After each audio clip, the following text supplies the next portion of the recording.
Okay, let's call the actual ARB meeting to order. Roll call, please. Chuck Mason. Here. Capicella. Here. Morrison. Here. Barvin. Here. Joanna Mason. Here. Okay, I guess we'll start off with the Pledge of Allegiance.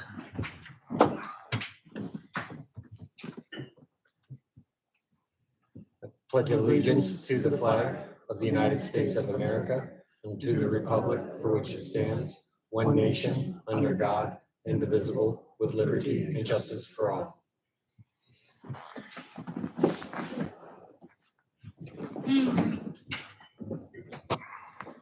Okay, time for citizens' time. Anybody out there want to make comment on ARB's activities? COA will have their own time, so I'm assuming you want COA activity. So we'll get to that on the agenda. Any emails? Okay, so I guess we'll move on from citizens' time. Minute approval. We got two sets of minutes to approve. May I have a motion?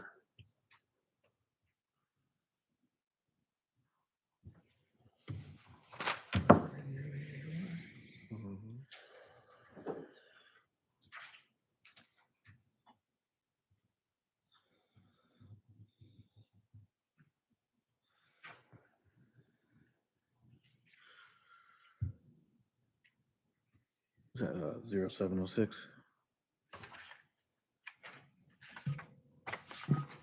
Yeah. 0625 and 716.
ZPL. I don't see it.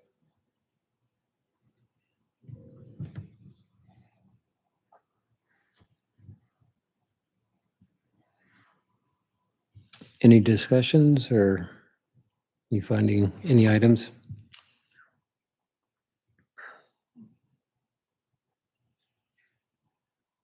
And I don't see any issue with it. Okay. All right. Can I make a motion for both all in one go? All right. I'll make a motion to approve the Architectural Review Board regular meeting minutes for June 25th, 2025, as well as July 16th, 2025. Got a motion? Any second? I'll second it. Okay, motion and second. Last chance for discussion. Make sure everyone's good. We'll put it up for a vote. All in favor, say aye. Aye. Aye. Any opposed? Okay. Minutes approved. Okay, now we'll go on to the agenda items. First agenda item is ZP 2025-0703, the Washington Street demolition COA. That was tabled in the last meeting. Okay, we'll start with you, Thomas, and then we'll let the applicant have a word.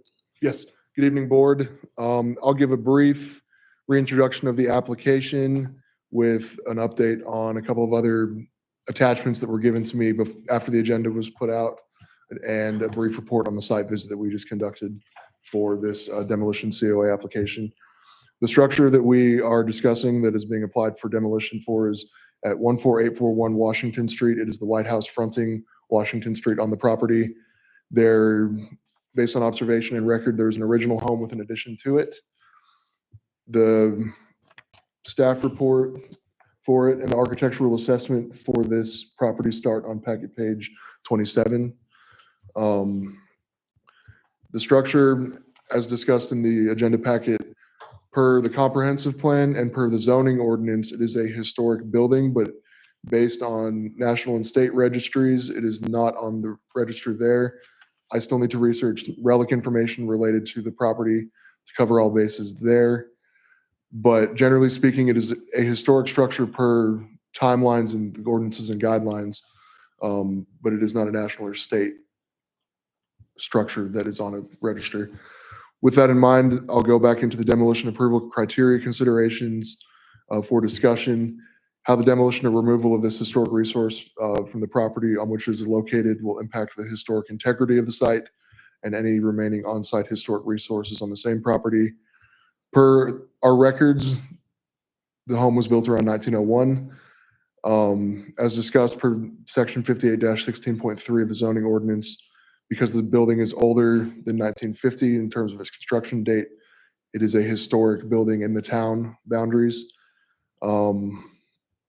Because of that, per those definitions, demolition of the structure would be removal of a historic building in the town based on legal documents. The next criteria to review how the loss of the historic resource will impact the historic integrity of any adjacent historic property. Because the property is not adjacent to any other properties considered historic per the zoning ordinance, there's little effect in that regard. That being said, the style of the structure is consistent along that section of Washington Street from St. Paul Drive to Madison Street, or Madison Court. But the adjacent properties currently are the M&M Exteriors Building, 14845 Washington Street, which was built in 1954. The open space that is part of the Green Hill Crossing Homeowners Association, and then the parcels behind it that are part of the subdivisions along with that. The next item of criteria, the impact of the loss of the historic resource will have on the overall integrity to any historic district in the historic resource it's located in. The structure, as I was saying, is at the edge of the main concentration of historic properties along Washington Street, not including and not limited to the concentration that we have at Washington and Jefferson Street. As I said before, the properties that are going westbound from this structure, they're not considered historic per the zoning ordinance adjacent to it, but they're of the same architectural style. So while there's some variation on age of the home or the structures and the style of the structures, there's consistency there along Washington Street. The last item of criteria is the ability of the historic resource to be adaptively reused as part of the new on-site development, which will not adversely impact the historic resource's ability to convey its historic significance through its integrity of location, setting, feeling, association, design, materials, and workmanship. I will let the applicant, once I'm done with this part of the presentation, I'll let the applicant speak on behalf of regarding the state of the building on the exterior and the interior. But from what has been provided, I have the architect's report that's in the agenda. And additionally, which I've printed out for you now, is a structural report that was completed August 17th, 2025, so a few days ago. Mostly focusing on the changes in elevation of the and slope of the floors in the structure, foundation. That's mainly what that structural report talks about. And additionally, there's a landscape stabilization plan that's been provided by the applicants to talk more about what the process would be going through if demolition is approved. Additionally, one of the member of the Watts Estate, Jennifer Pearson, who is attending via Zoom, she's provided me with a previous appraisal process that was given in 2022 for the structure. That appraisal, as part of it, listed the structure as worst condition available on an appraisal, as noted in the attachments and the agenda. So with that in mind, there are a lot of structural issues. It comes down to, does the board consider this structure based on the historic guidelines that are given in our legal documents? Is it worth preserving or not, partially or completely? And with that in mind, I've provided draft motions for approval, denial, and deferral of this application once the applicant has had a chance to speak and you've had a chance to ask and answer them questions. So for the applicants that are here tonight, we have a member of the Watts Estate, Jennifer Pearson, representing the application. We have the Realtor, June Kearns, and we also have the Dominic family, who is the eventual buyer of this property if the COA for demolition goes through.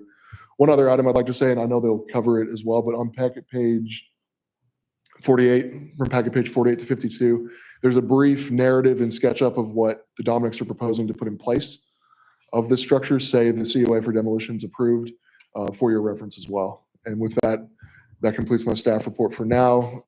With your permission, Chair Larson, I'm happy to turn the time over to the applicant now. Can I ask a quick question? Yes. I think during your kind of rehashing there, you mentioned the relic inventory search. You said that it was not conducted yet. You haven't conducted one? I still need to reach out to our relic representative. Okay. And can you remind us again what it's all like county historic information on properties, buildings within the county? Yes, so in years past, when we've reached out to Relic for certain town properties, they'll hand over anything that they may have in their system. So some structures might have more of a historic database with the county, but they'll include anything from a deed or newspaper clippings or, things of that nature in there.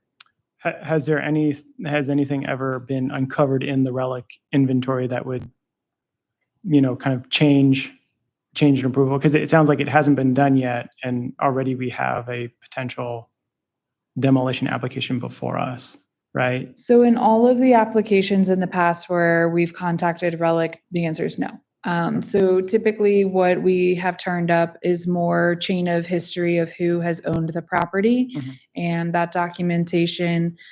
There was once or twice that we got back an article regarding the structure, but that was already an article that we had on hand. It was something out of a local magazine that they also had documented. So to our knowledge, we've pretty much exhaustively looked at everything historically related and the materials that we have here on hand. And I would expect that the county would have limited data, but it would still say the same data that we have here. Okay, thank you. One other item I'd add to that as well is I did a brief combing of the land files as well after our exhaustive search for all records. There is photo documentation of the interior of the site. Not that it shouldn't be a condition of, say, the COA gets approved, but there is some history documented on the site as well already within our land files. Okay.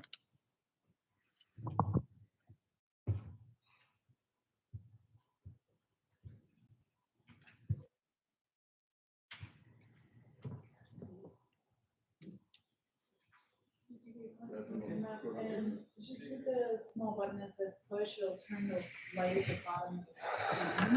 There you go. Okay, very good. Okay.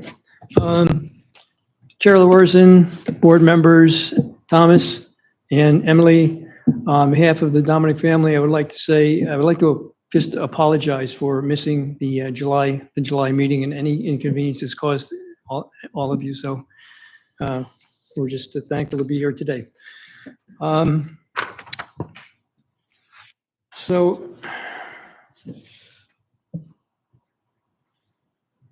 Okay, I'm going to read this. Haymarket has been the Dominic family home. Whoops. Better use these. Yeah. Haymarket has been the Dominic family home since 2002. Professionally, my wife Shirley and I have been a real estate agent since 1986, and I have been brokered since 1995. Our daughters, Kendra, Kelsey, and John, are now pursuing their own entrepreneurial ventures, and the main reason we are here all today. We're here to discuss the zoning permit, obviously submitted by Mr. A.C. Watt, who's the owner right now, and requesting approval for the demolition of the house at 14841 Washington Street. We have just completed our feasibility study of the property, and we are under contract to purchase the property from Mr. Watt. Thank you for your consideration in this matter and for the service you provide our town. We're looking forward to working with you in this endeavor, and we feel we will contribute, we have something to contribute to the vitality and spirit of the town. And I think that was these two documents that Thomas referred to explained what we are trying to do, our vision for the property, and how it may affect Haymarket and the future of Haymarket.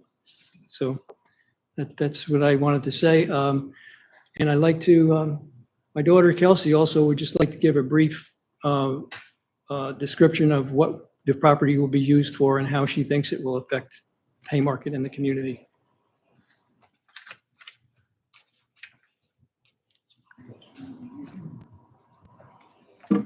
I just pushed.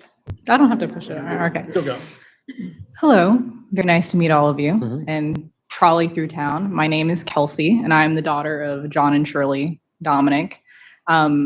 Before they were really put into this endeavor, it's important to note the history of our family as well. So sidetracking from all the facts and the statistics, my family was formed during a time where it was not sociably agreeable to marry outside of your race.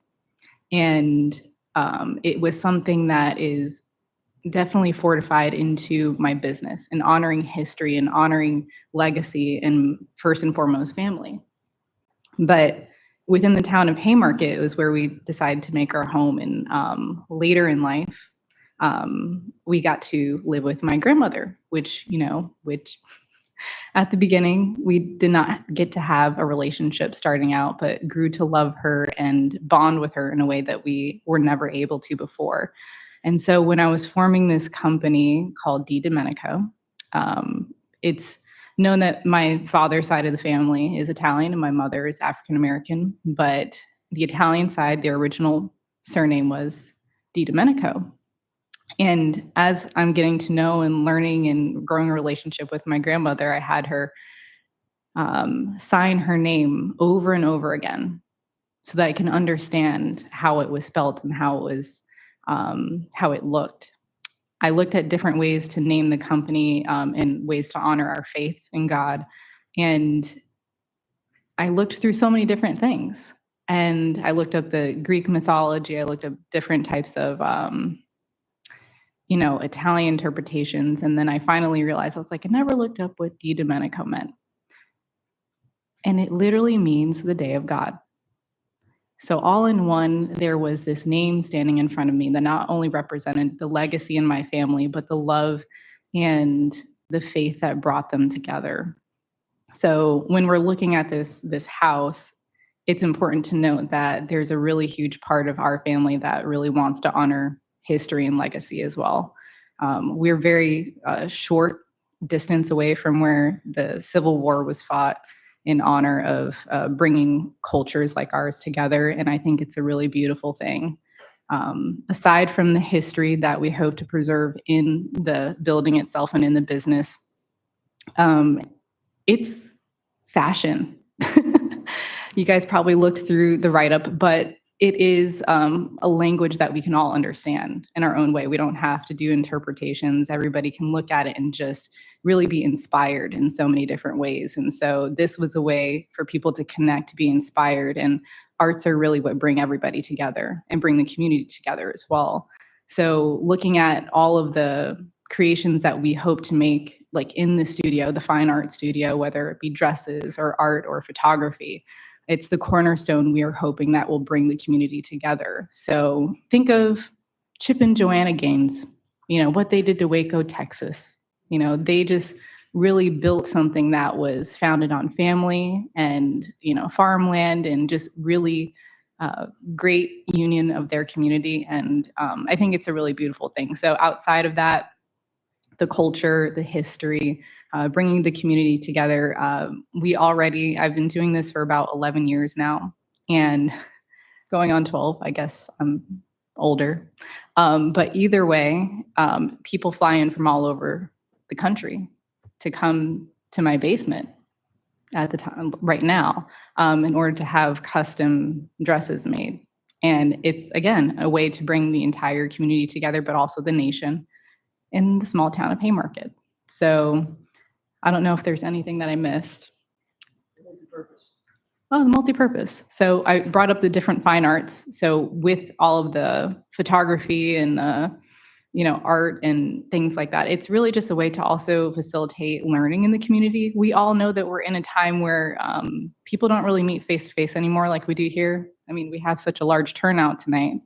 But first and foremost, it's putting that really human touch back into the community and making sure that it's preserved first and foremost. So, in the age of AI, it's going to continue to go that way unless we decide to intentionally go the other way. And that's what we're hoping to set a cadence for here in Haymarket. Thank you. Thank you.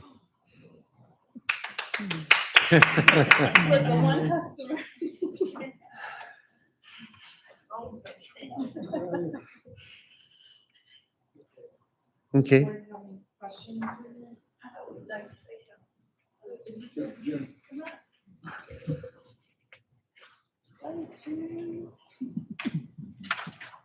Thank you all for being here and listening to us and taking your time to do this. And one thing that I want to say, I'm June Kearns, the agent for the seller watch. I'm with Sampson Properties.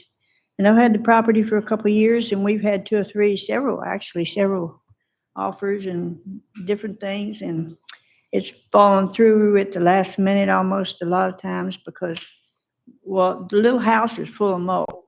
And when they did an inspection, it scared one of the buyers away. And they saw some mold upstairs in the house too.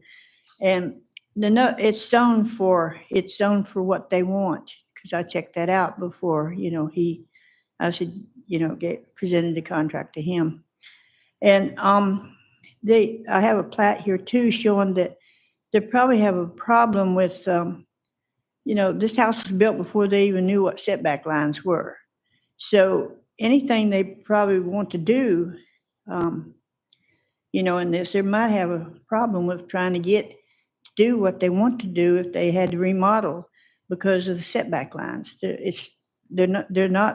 sitting too close to the lines, the house, if you saw it. You saw part of it's right almost on the next door neighbor's, the house. So anyway, they probably have a problem there, and houses, we've had a lot of problem with the inspectors and different ones saying that that the house is too old and it's not worth anything, just knock it down, and they walk away. So we've had about 4 or 5 that under contract that did that at the last minute on it. One of them, we were getting ready to go to settlement the next morning, they dropped it on us the night before. So that's what I wanted to say about it. And the foundation, I don't know if he told you, the foundation did he tell you? That it's made out of logs, the foundation, and it's eat up with termites. So that'd be another problem, trying to get that all fixed. Thank you. Thomas, where's that documented? Because that's nothing that we have in the structural report or any of the architectural condition assessment. There's a land file that I have that's not included in this agenda packet that Okay. mentions termite damage. I would need to double check to see what it says about the foundation, however. How old is that? It would be from,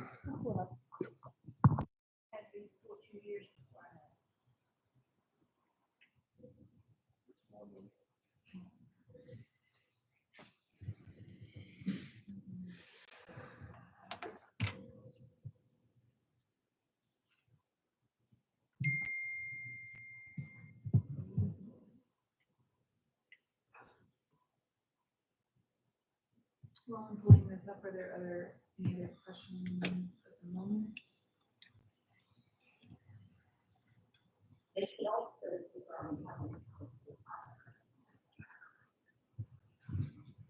Okay.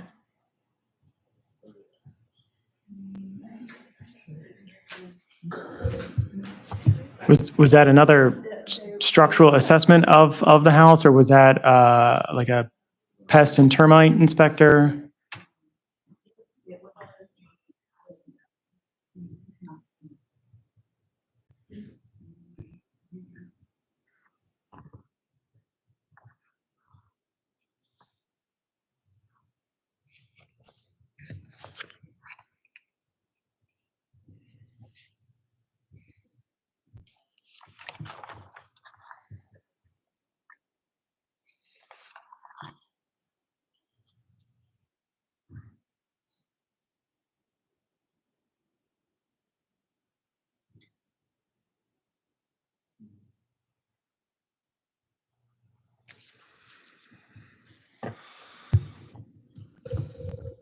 So I'm assuming these assessments were done outside of us, not submitted to us? Correct.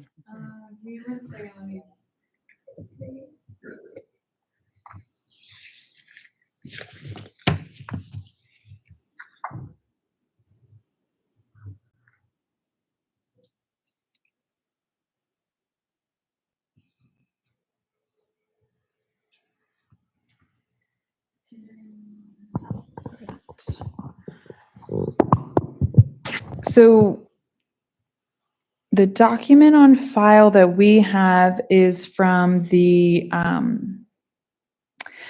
prior town planner in 2016.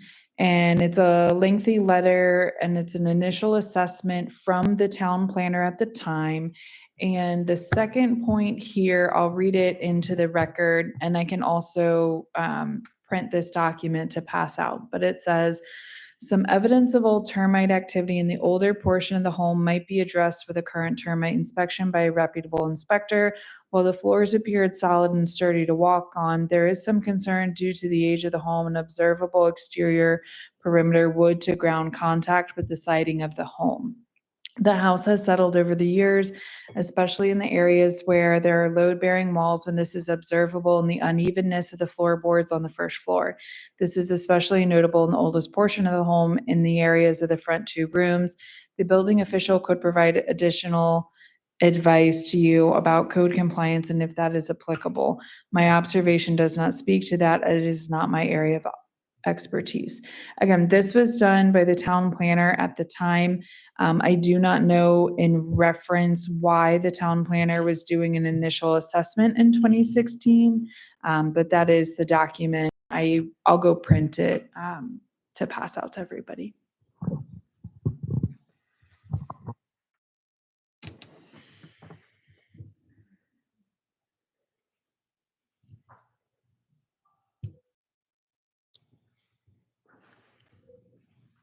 Okay, I guess I'll start the meeting, leading, I guess, discussion.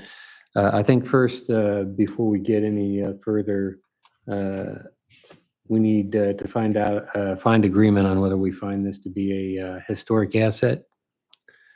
Once we find that, that's the checkbox in which we go. Is the structure stable enough to be rebuilt, or are we going to shutter the building and down it and accept the risk of losing the historic value of it with the unknown replacement focus, right? With the unknown replacement, even though they did give us something in here that shows, but as you know from previous properties, everyone starts off with good intentions, but ends up changing their mind at the last minute. So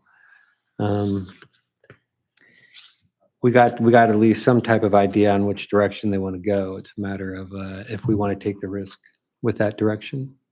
Chair, if I might just Yes. add, just in reference to your first remark about determining if the structure is historic, I would just like to state from a staff perspective, on packet page 47, this is our current town historic inventory. And so our comprehensive plan does designate it as locally historic to our town. And I do just want to add, we include it in our historic walking tour because of its kind of local history. So I do just want to kind of add that in there for your discussion. And that's the emphasis we'll want to do. I was hoping to have relic documents, also to have what research has been done, such as the historic walking tour, in which it identifies some leaders in town throughout the history that might have stayed there. I think there is a pastor or someone who's was formerly there. Old. Is there any history on that? That's the kind of stuff that we need to determine how valuable as a historic asset this is to the town. Okay, so in all of our research and history, I'm going to read into the record the excerpt from our historic walking tour guidebook. So that was history that we researched and worked on last summer. in partnership with Prince William County. And this would be the summary of all of the documentation that we were able to find on this structure. To our knowledge, what it is most historically kind of relating to is that the previous undertaker had residence here. Give me 1 second to get to the right page.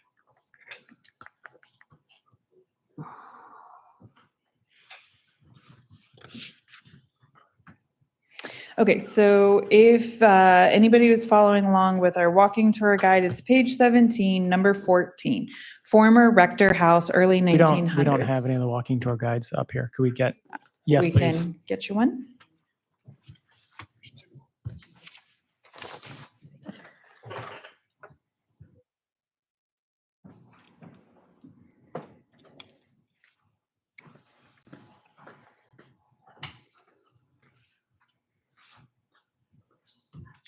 Yeah, here you go. Rear addition, portion closer, which is what we Yeah. want. Yeah. So again, it's page 17 in the tour booklet, and it is number 14. Okay. The former Rector home, also known locally as A.C. Watts Home, was built in the early 20th century, likely with the intention of being used both as residential and a commercial site. Representative of the architecture found in Haymarket at the turn of the century, it's a two-story frame T-plan structure. It features a hipped roof front porch with decorative wrought iron and a concrete poured pad that at some point replaced the original supports. A standout feature of the structure are its windows. Note the 2/2 sash windows flanking by 1/1 windows in the bay. The building was the former home of the Rector family, who were blacksmiths and undertakers in Haymarket in the early 1900s. Rector and Butler were listed as undertakers in the 1908 through 1917 Virginia business directories, and in December of 1919 advertised undertakers, prompt and satisfactory service, hearse furnished with for any reasonable distance, under the name Rector and Company. Charles Rector was also listed as a blacksmith and wheelwright in the 1906 business directory, and the Rector family was listed as being active in the same industries in 1911. The Rector home is believed to have been the site of the Rector blacksmith shop. Haymarket residents remembered that they kept the horse-drawn hearse for their undertaking business at the west end of said shop, and that horses would be brought to the home on funeral days and hitched to the hearse to bring it to the cemetery. In the later part of the 20th century and early 21st century, the home was owned by A.C. Watt, a local plumber. So this is the summary of the history developed in partnership with Prince William County. So we had an intern working on this last summer. They took care of doing all the research there at the Relic Library, as well as other historic data records in the county. So I would surmise that the documents we request from Prince William County Relic would be in this exact same summary statement here. So I don't foresee that we would find anything of greater significance. Again, we just did this exercise to create our guide, and our big history research project was completed last summer. So this is very fresh and new to what was available.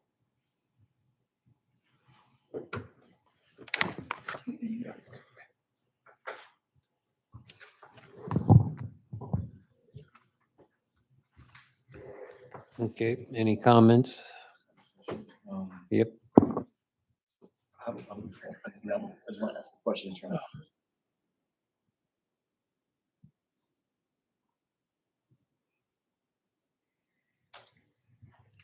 Yep, feel free.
Could I say something to that?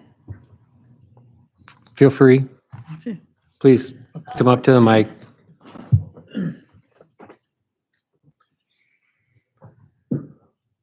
And she was talking about Mr. Watts, AC living there now. He was just telling me the other day that he's plumber. He works out there as a plumber. And he said that he just painted the house on the outside this past summer. And that he couldn't he's not able to even keep it halfway decent, because he said that he's going to have to retire pretty soon because he can't hardly get up and down. He's in his 60s. He's born and raised there, he said. And he said he needs to sell it because he's not going to be able to stay there much longer. So if he don't, it's going to go downhill because nobody else will go there that I know of in the family. Thank you.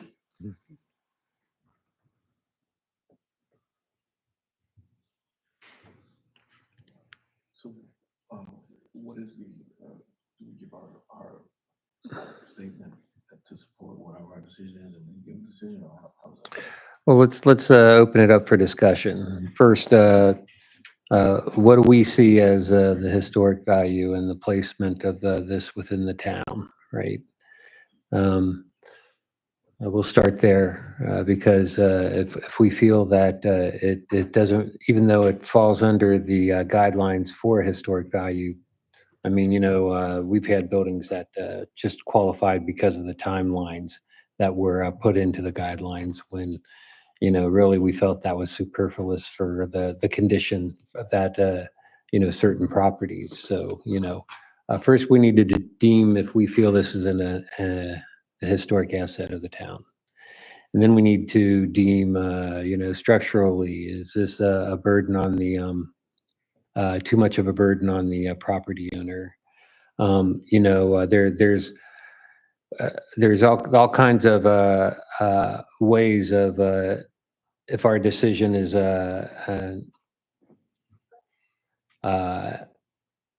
not in the direction that the owner wants to go to, they have routes such as appealing it to the council. They can go through the process of putting it up for, marking a sale value, saying that they're trying to sell it, and I can't do it within the year type of routine. Right now, Emily, I guess we have no registry of the ticker on that, even though they said they had the burden of trying to sell it for 2 years, right? No more than that. More than 2. I know in my 8 years here in the town, this property was rezoned in February of 2018 from residential to transitional commercial. And for my time here, I know they have actively tried to sell it ever since roughly 2018. They could have also been trying to sell it prior to that. But again, that is my reference of, I started here in September 2017. And just after the new year in 2018, began working with the family on the rezoning, as well as various people have come in and met with me over the years to try to purchase and turn the building into something else, whether it be they wanted to demolish it or save it. So Right. So when does the time ticking start? If like this COA is denied and they go through the standard steps of of showing that it's been up for sale. yeah. I mean, these are all informational tidbits that need to be thrown up here on discussion, such as us getting these documents at the last minute if we feel we don't have enough time to evaluate them. These are the discussions that I think we need to have here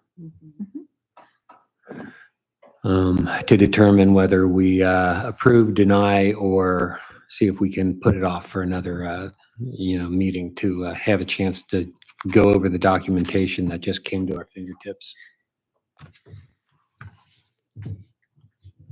So, do you know have you had enough experience to know the legal side of when does the clock start ticking when it comes to the up for sale and the burden to sell clause of any type of denial on a COA and so on and so forth? We've only had, in my time here, we've only had one property get to that point. So I would have to follow up with the board on exactly the process and when the clock would start, and if they're able to document and show previous efforts over the last 8 years or longer to sell the property. So I will have to follow up with everyone on that. But I do know the way it works is that once the clock starts, it's 1 year of actively listing it at fair market value.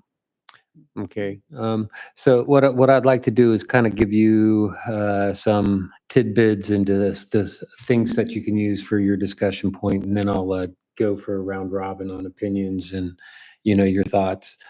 Um, this is on the registry. That's a big negative for them that it is on the registry, but that doesn't mean it prevents them from getting the COA.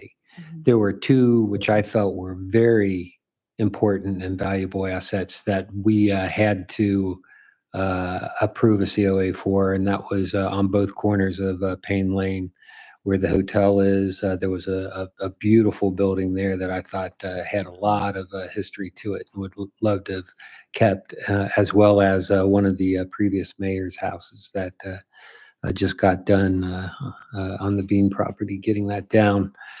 Both of those, because of the conditions of the housing, were felt that they were just blighted too much. It was too much of a burden on the owner to try to repair. This is a discussion for us, okay? These are the things you can look at, right? It's on the registry, but maybe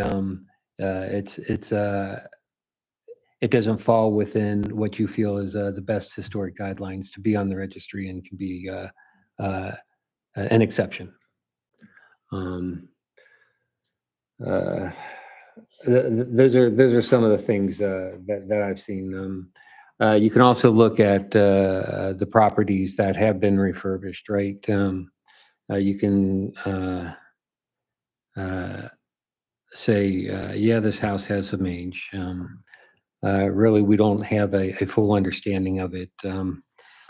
This report, I think, only looks at the surface. I don't see any real digging into where they removed any of the siding that went all the way to the ground to really give it an idea of what the foundation looks like. So I feel this report was poor. Right off the bat, that's one comment I got to make. I don't really see any true assessments on that. So that can weigh into the decision. My experiences with the properties that were refurbished on town property here, we had the old post office, or I guess we were calling it the, what are we calling that building? Red roof? Even though it doesn't have a red roof anymore, Oh, blue. Washington Street We're asking, Realty. yeah, Washington Street Realty Old and post Cupcake office. Heaven, Hallfish House. Those were in definitely worse conditions. So, I mean, something, but then you got to weigh the expenses, the burden on the owner to repair it to get to this point. This was government money, so it's a little bit more acceptable for us to spend a lot more. So these are the things that you'll need to consider in your thought process on what direction you want to go. Off of that, I will open it up for a discussion. We'll start with you, Chuck, and we'll go around the dais. First of all, I want to just congratulate you and your leadership on bringing not just yourselves, but your other generations along with you to help support you. I think that's really honorable. Don't see a lot of that anymore. I have to admit, I'm a little torn, and I'll explain why for the record. We moved to this town about 13 years ago for the same reason I think that a lot of people did, because it's one of the last vestiges of a old town feel in an urban environment. And so we also joined the board for the same reason, because we wanted to have some input into hoping to maintain some of that feel, the look and feel of a community. And but for me, I kind of weigh the legalness of things being on a registry as opposed to the humanity of what, the people that live in it and the people that are trying to acquire it, and what they're planning to do with it. I feel like one of the precedences that I don't necessarily like, this is just my opinion, is that we're going too much on the side of big box. There's no real mom and pop anymore. And so while I understand the spirit of wanting to keep the integrity of the town with some of the old architecture that's here, I can also empathize with the fact that the structure is in a position that we still have to, of course, we have to evaluate, but it does feel like it is in a place where it's going to be really hard financially to try to get that in a position to be useful. And I'm also concerned about the precedence of, if it's not you, then another big box coming in, because now it's slated as what, commercial as well? Transitional, so it could be one or the other. I like the idea of a mom and pop not only keeping the integrity of the spirit of the people that have lived that are still there since before many of us, but the idea of the generations taking it over and doing something with it that builds in the community. Old communities old communities always had a tailor, they always had a dress shop, and they had always had those things. So a long-winded way to say, from my perspective, I lean more towards knowing the direction is going to go, as opposed to taking a chance with a structure that is technically, from my perspective, on the registry, but not necessarily from an aesthetics and just from my perspective, I lean more towards the direction of giving you guys the opportunity to see what you're going to do. But I'll leave it with that. Okay. David? Oh, yeah. Echoing kind of what he said, thank you all for bringing this. It's a great opportunity, I think. The one concern I have with it is, once you tear something down, it's gone forever. A big reason I wanted to get involved with the town is I think the town lost that vision for a few years. There's this massive hotel across the street. I think it started to lose its vision, and I really wanted to get involved because I wasn't involved, and I complained about it, but I wasn't involving myself. So I did start to involve myself because of things like that. I agree that it's on the historical registry, but as we talk about this, nothing historical happened there. Okay, so yes, it's historical technically, but nothing historical happened. I go back to, though, once it's torn down, everybody will forget the story of the Rector family and the Watts families. So I'm in the middle right now, really, and it all goes down to how we can, if it's approved and you all do it, how best could the Watts family and the Rector families be recognized? Because, like I said, that history, once it's gone, is never coming back. And I am fearful of that. My family in general, I came out here in 97, but my family's from the Annapolis area. And literally, my family had the choice during the Depression to pay taxes on the farm or put food on the table. We lost the farm. It's now Annapolis Mall, but all the old homes are gone, and they're just replaced by a shopping mall and high rises. And that history is gone. There were generations of families, and it was the dairy farm for the Naval Academy. But nobody remembers Rising Sun Dairy anymore. They just know that the Naval Academy has their own dairy farm. So I don't want to lose history. I think you said it best. You want to, involve history, and I think there's some great history there. I want to help grow. I want to help you all with this and help you all grow. And I'd love to see this actually come to fruition, but let's do it the right way. That's really the best way to put it. And remember those who have been here before.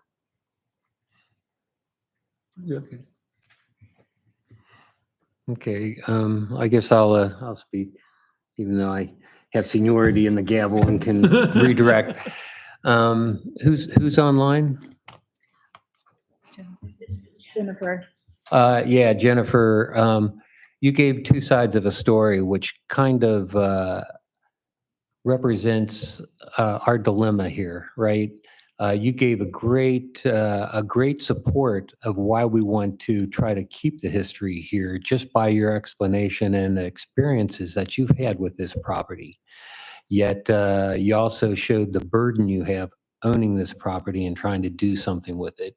So it's a very difficult decision for us to make here, and we got to go by the laws, guidelines on what we have. And us being volunteers up here, we hope we understand the laws well enough. But of course, a court could throw out our decision just because we're not judges or lawyers, right? But we're going to do the best we can here. Um, I'm kind of straddling in the middle too, mainly because I got to assume the risk of what's going to replace this if it does go down, right?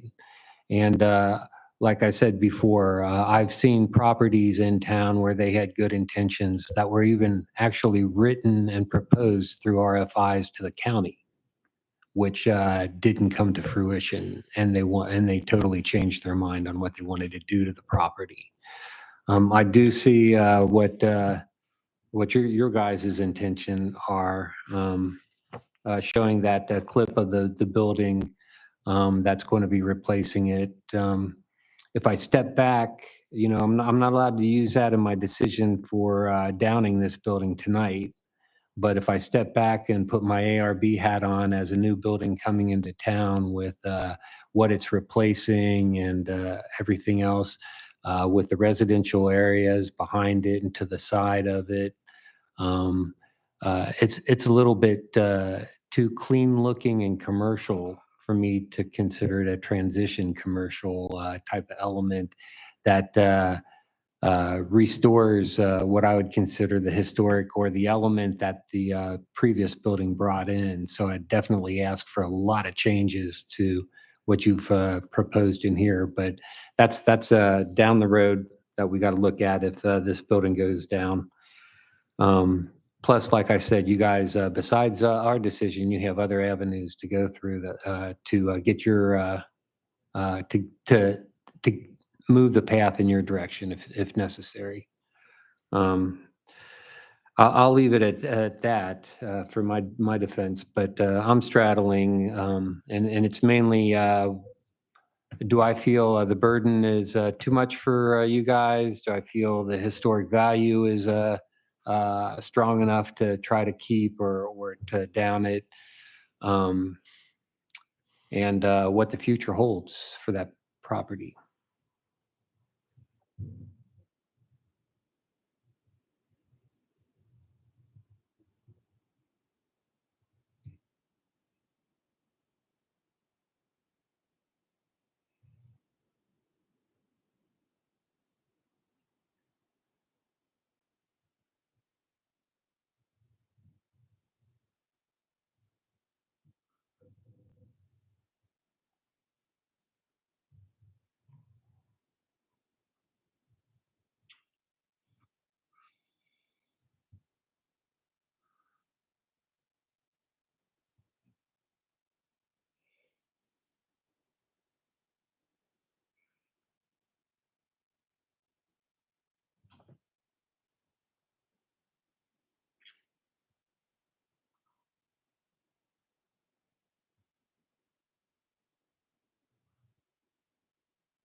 Mhm.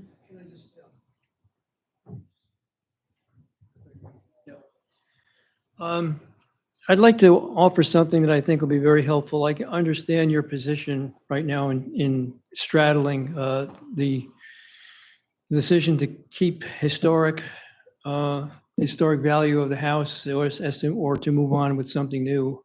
I understand that completely. As far as the design of the house goes, we just presented that as a concept of what we had in mind. We're certainly open to a different style that would fit in with everything else around it. So we would work with you completely in developing something that's acceptable to the board. Secondly, the thing that popped in my mind is to carrying on the historical value of the house, even if it's demolished, is to work with the museum and to work with them on how this whole thing took place from the demolition of something built in 1901 and the transition of something built new, but trying to keep the historic values, if you would, of that property, and tell the story in the museum, and to put up a marker, as Jennifer recommended, on the property, as to what the house used to look like, a picture of the house, what it used to look like, so people can go to the museum, see what happened with the story of that house, and that it will remain there in the museum. And so just those two things I want to add and maybe help you out with Appreciate your it. decisions. Thank you. Okay.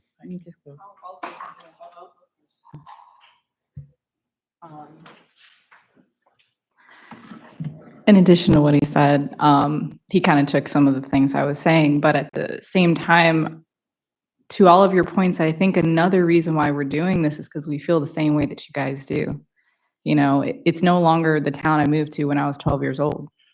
And I think there was so many hopes and dreams that I thought that this town would become that it hasn't. And you feel that sense of duty to step up in the ways that maybe you didn't think you'd be called to because of that. And so I'm a mom of four kids, 5 and under. I am not pregnant again. I've had so many kids in the last 5 years, and we're not only working together with the last generation, we're also looking to the generation that will come after it. So looking at the Haymarket from that perspective, but also, gosh, what was I gonna say?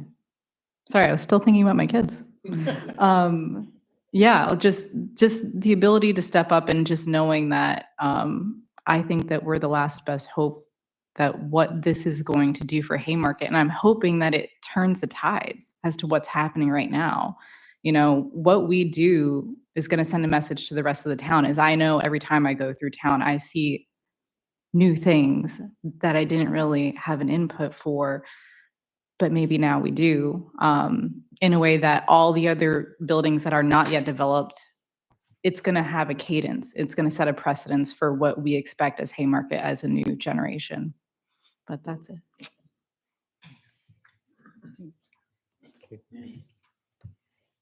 Ben, your turn. My turn? Yep.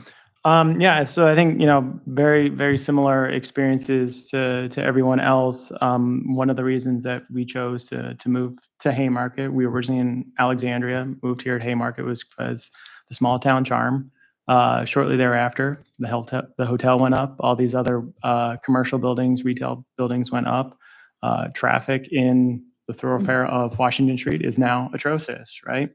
And that was essentially one of the catalysts of why I chose to be on the ARB. I'm a licensed engineer. I work on historic buildings regularly, ranging from structures built in 1960s all the way to the early 1800s. So I'm familiar with this. Looking at this house, I think this house has great character. It has a lot of historic fabric to it that kind of echoes throughout the town that has recently been removed and demolished from the town. And I see that there are 2 other wood-clad homes right down the way from Washington Street. Those are up for sale. So that becomes an uncertainty. What happens to those? Will those come across our docket at some point in the future for demolition as well? And we have looked at other homes where there've been literal holes in the floor and they have been deemed structurally sound. I think to echo Ken's point on the report, it seems that the report is light in terms of the evaluation. And we've been given new information. There's evidence that the home was added to renovation. So I think the floor elevation change, the differential in the change is likely a result of some settling, but I don't think it's all settling. I think it's because the house was built at different times, different additions, right? You know, the door thresholds that we saw when we went inside, they were at different height levels too. And I think the 5-inch from the front of the house to the rear of the house, right? You know, the rear of the house has the addition on, right? And I mean, some of the things that are stated in this structural report, as well as the architectural assessment about the deterioration, the grading, the wood cladding being too low to the grade, that's also echoed in this email in 2016 as well. So it's all deferred maintenance. And even some of the things about the foundation, they seem isolated. So I think I would like to see, and I don't know, I mean, I'd welcome other board members is to kind of take a further look to see of the actual bones, the actual foundation, to at least see if we can preserve some portion or like the main sight lines as we come into Washington Street. Because one of the reasons, you know, when we would come in on Washington Street, right, we'd see the two angle points of the house and seeing that wood clad siding. And so, I mean, I get it. I mean, you guys have a history here in Haymarket, certainly longer than I've been in the town of Haymarket. And so there's a tie here. And I, you know, to echo Dave's point, I think once this gets completely erased, it's gone. And so there needs to be some sort of balance. And I want to be able to support you and I want you to have your business here in Haymarket. And so I think there's going to be some sort of working with you to kind of figure out what that looks like.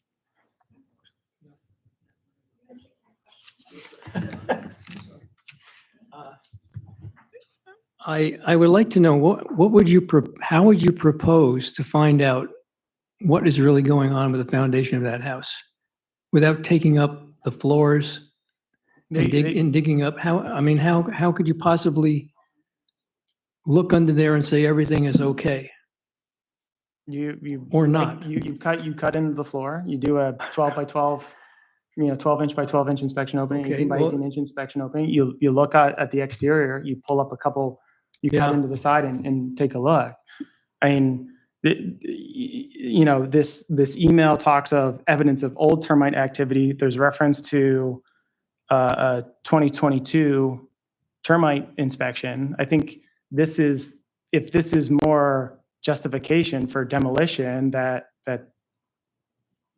the foundation is unsound, it needs to be presented. And I feel like there's gaps of information and, we're getting things added into the record during the meeting and we're not really been given the time to fully evaluate and read through and process. But so someone has to bear the expense of digging holes in the floor of that house.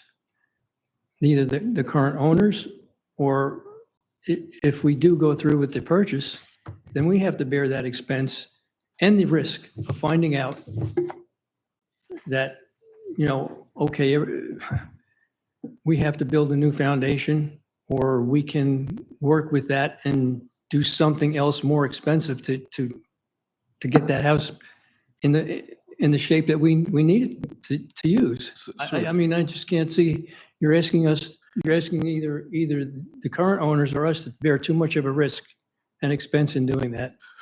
I don't know how you would determine. Sir, if I may, and I think, Foundation please is correct sound me or if I'm not. wrong, part of the reason we're asking for this information is not necessarily is against you or Oh, for you. I know, not against it, but I mean, just to Well, what I'm saying is that we have to build a case. We can't just say yes or no. So when we do say yes or no, we have to build a case to support that. Well, And we're in so if, let's say that we,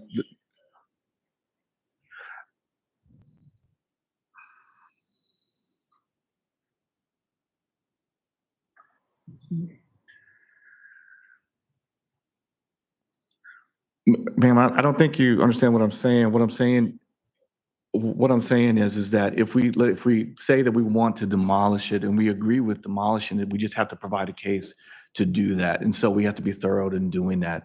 And that's all I'm saying. so who's going to bear the risk of finding that out? How, somebody has to do that. We're putting enough risk in this whole project. It's going to be so expensive. We just feel that we have something that will work, but we don't know. I mean, it all comes down to that. Who's going to bear the risk? That's all I.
I have a question. And it kind of just relays off the both, but is there a fund or like a grant or something that's been started by Haymarket in an effort to preserve what's here already?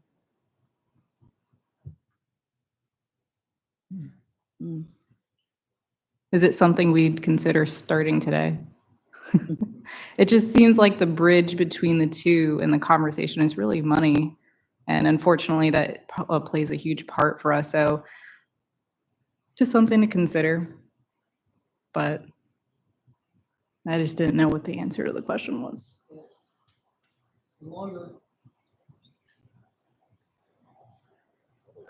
Along those same lines, I really feel that if the town of Haymarket, ARB, can point out properties that are, in their estimation, are truly historic and truly something that you want to preserve. I understand that. And great, if they are, I feel that you should identify those properties as something that's ironclad, that they cannot be used for anything else but in either to be restored. And that, to me, that means if you find a property that's valuable to you, that is that valuable to you, the town of Haymarket should purchase that property to keep it and to bear the expense of restoring that property and keeping it as a historic value for Haymarket, and not trying to find, you're not going to find investors, or you're going to have to find, like Jennifer said, somebody very wealthy to come along and to just say, I value the historic significance of this property, and I'm going to do anything and just fix it up and keep it. You're not going to find that. And so I really feel the town of Haymarket has to make a decision. Identify those properties, ironclad. You can't do anything else but restore them and keep them as historic structures. Because if you don't, then we're going to keep going through this. Who's going to bear the risk and the expense of it, of doing that? It's not that we don't want to. It's that we feel, is there a real significant historic value for that house? Is there really? And you have to determine that. But you should be looking at anything in Haymarket and doing it now. So if I may comment on that, we already do have a list. We have a list of historical inventory properties here within Haymarket. They're listed in the architectural Okay. review guidelines.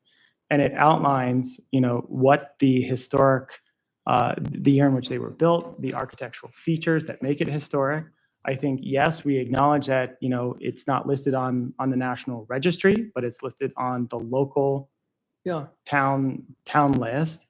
And, we've had similar discussions even with the park building that was recently demolished too, about trying to maintain the architectural fabric, not that it had a significant, person or thing that lived there, right? But it was the architectural features. And I think that's kind of what we're kind of, honing in on, because even in this one email, it talks about having the standing seam metal hand crimped. So there was, at that time, right, in the early 1900s, right, you had all these like the craftsman style and the workmanship with the hand that you don't necessarily have today. And so I think,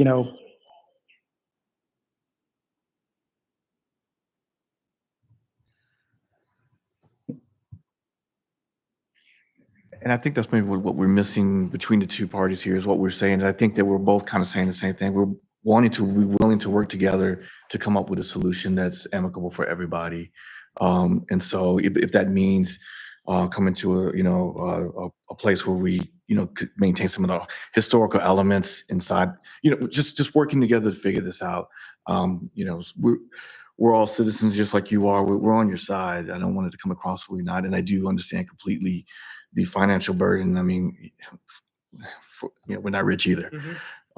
So we are on, at the end of the day, we're on the side of the town people, not the town itself necessarily.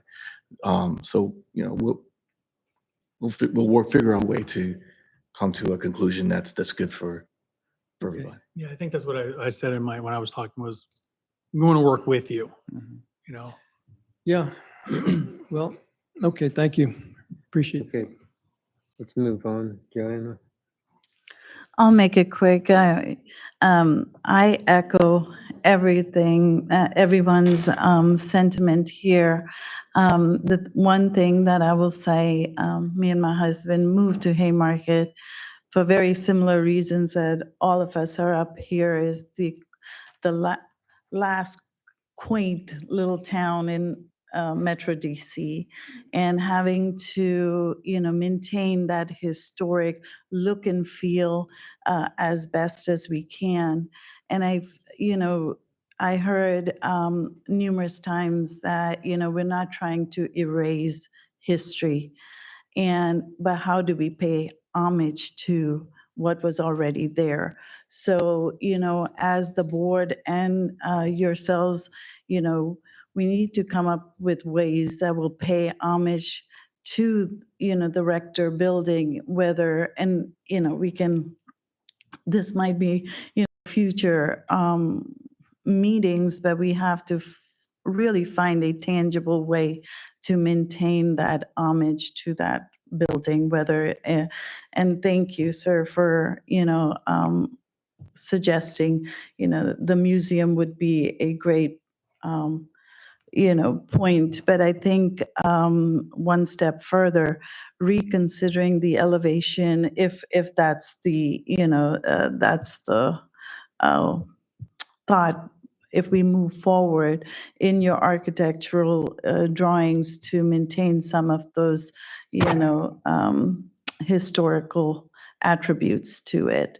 And the one thing I do want to point out, and thank you for being brave and the concept of, bringing your business to the town of Haymarket and the recommendation. I would, be brave from here to say that if you look at Haymarket now, Haymarket is no longer just black and white. And when we are thinking of our citizens that is attracting multicultural to come to this little quaint town, we need to, think of how would that look in a little town that has people representing multi-countries. And a bridal shop will be very welcoming, but would it really help the citizens when they pass by and they're, not of this culture?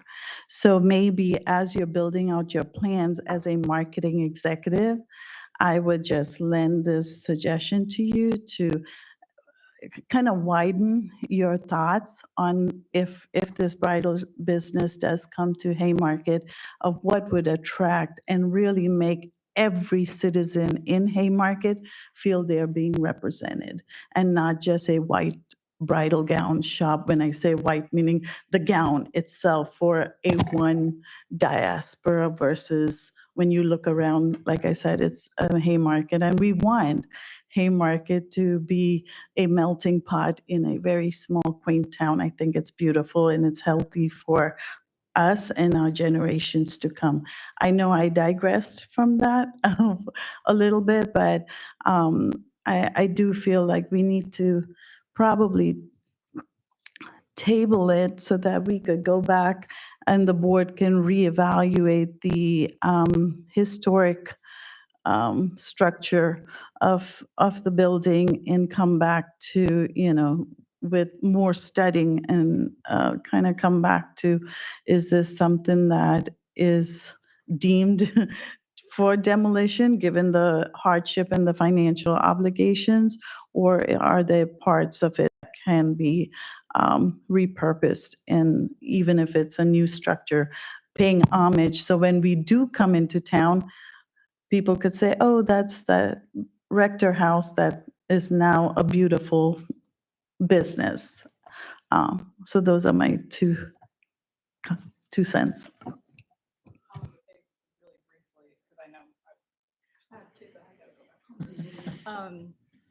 I think it's important to note that it's not just a bridal shop, that it's a multi-purpose, a fine art studio, with one of the main features being a only custom wedding gown. So you can't just walk in there and buy something off the rack. The reason why people fly from across, different state lines is really because we make anything pretty much but white wedding gowns. And so it's a highly sought after, very niche market that has a very exclusive clientele that welcomes all different races, sizes, body shapes, and genders. So it's something that I think that's beautiful, that does reflect the town. But in addition to that, all other aspects of art will be included in the business plan. So I just wanted to clarify. Thank you for clarifying that. I just want to add one more thing too. With this being multi-purpose and fashion taking up, yes, a chunk of it, there is opportunity that we want to seek in having classes like Mommy and Me classes, art classes, jewelry classes, things that will get people, the way the generation is going now, it's on the phone, it's on the TV. We want to create a hub that people are excited to get out, coffee, gelato, art class, a way for people to express in ways that's very hard to find face to face now. So I just wanted to add that too.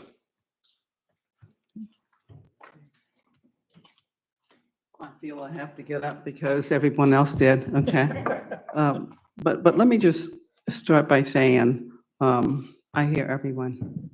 I'm a country girl. I'm one of 11 children, farm girl from South Carolina.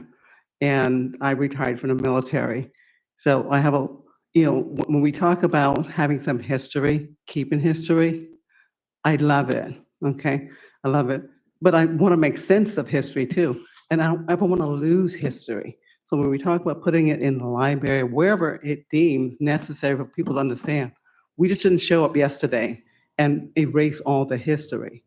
And so when we started this conversation as a family, it wasn't just about the gowns. It was about what can we offer? What setting can we put in place in Haymarket that would allow others to create, the others to come out? We have a lot of creative vibes around, but they have no place to foster that. And so my mom of 11 children, she was a seamstress. So I can sew with my eyes closed, okay? But that art is lost. When was the last time we sat down with the mother-daughter and teach them how to sew? No, we shop and we find bargains. That's what we do. And so it's just different. And like my daughter said, it's now an opportunity for us to face-to-face sit with those where you have the coffee, but let me give you a custom dress. Let's talk about art. Let's give some classes, those type things. So it's not simply just a gown. It is really universal. Haymarket has changed and it will continue to change. So we want to work alongside you to make sure that we do the right thing. Okay.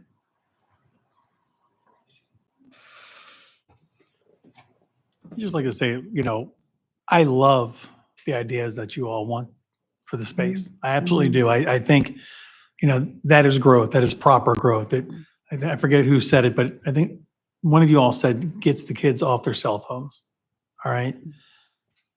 My kids grew up on the stupid things, and the only way I can tell them dinner's ready is by calling them on their phone. Do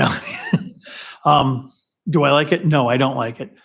I think I go back to I want to help. Let's do it the right way. Yeah. That's all I want to do. We'll do it, but we want to do it the right way.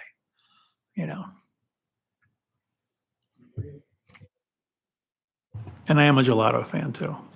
Get some granita in there too. Will be great. Okay, I think we we lot of information here. I need to get some type of idea on what you guys want to do. Joanna kind of mentioned it. We got a lot of information, fresh information right off the bat. What type of time frame do we have on this, Emily? If we defer it, do we got to make a decision on it within Have fun with homework. us, before our next meeting, or can we agreement with the applicant, put it off till next meeting? Are we looking at a decision today? So your next meeting date is September 17th. So if the applicant is in agreement, you can defer until September 17th. I would ask that if there's a deferral, if there is any additional information, I want us tonight to make it very clear to the applicant what questions we have and what additional materials we are requesting, so they have a very clear picture of what to bring back. Because then they'll work with me to get those documents submitted, and we'll get the agenda out that second week of September. So yes, that is permissible within the timeline of review that the board has. I don't want to step out of line, but is it kosher to, I want to be, I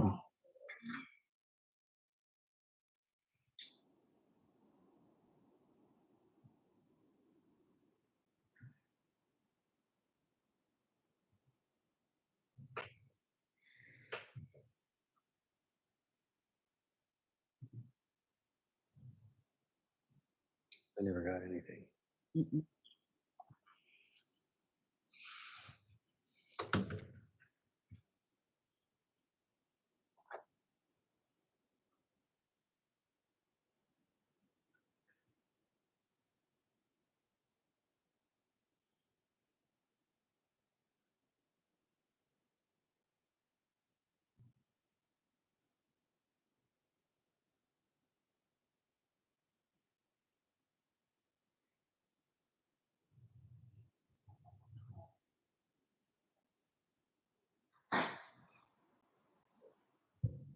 20.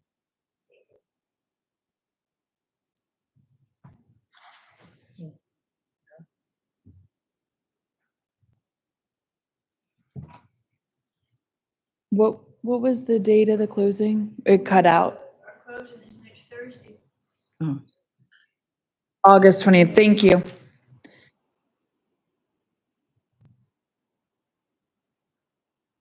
And it's already been extended a couple times, and I think he's.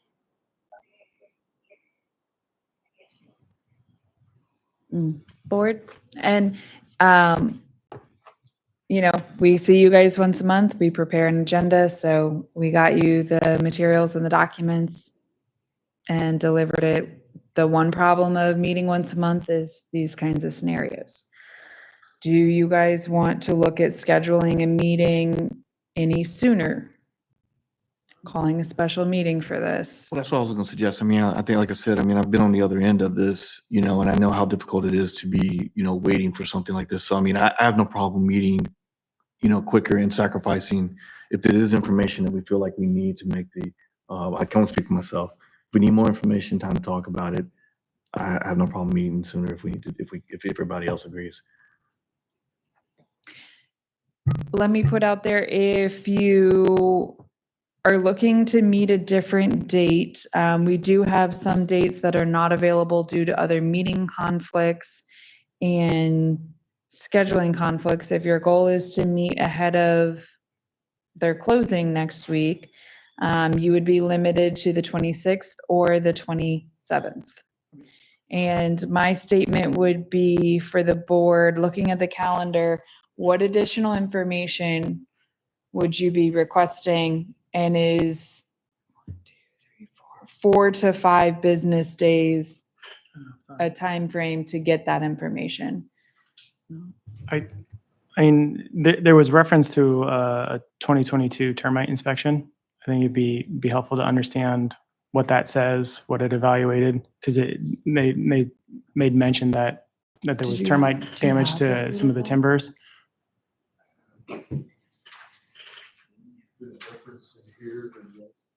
Definitely hidden.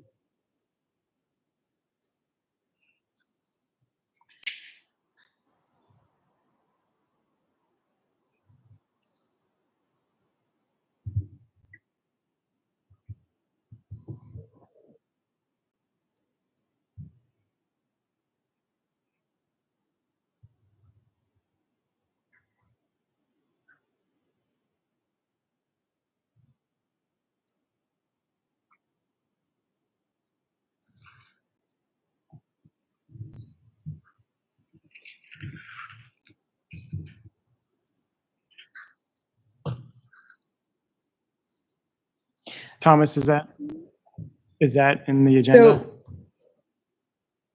So to clarify, it was only a email chain correspondence for that statement? Okay.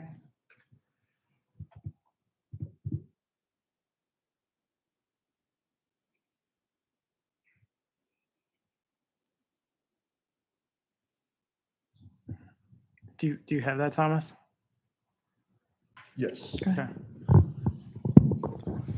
What I have on the photograph addendum from that appraisal relates to evidence of black mold and organic growth on some of the accessory structures, as well as exterior damage within, and what we're saying, it's also in the agenda, we're looking at, let me get the packet page Well, numbers. and to be clear, the other outbuildings, the shed and I think the garage that has been converted to apartment is not in this application, correct? Correct. Yeah. And so what I have is the email chain from that general appraisal for all included structures starting on packet page 35. Okay. So packet page 33 and 34 is the general narrative that's been relayed to you, the board, tonight. Packet pages 35 through 46 are the email chain and the photos from the appraisal that I received as part of the entire email correspondence.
And then generally to summarize what correspondence I have from here, which you all are looking at as well. The main statement given on this is packet page 35, talking about unlivable condition for the structures as well as general photograph documentation. But in terms of the report of structural damage, it is not as in-depth outside of those photos and the email correspondence. Right, I don't see any reference to, Don't see any reference to To termites. termites. The only reference to black mold and stuff are exterior buildings, which are not the focus of the COA. Yeah, I don't see any supporting evidence that Jennifer has mentioned. So,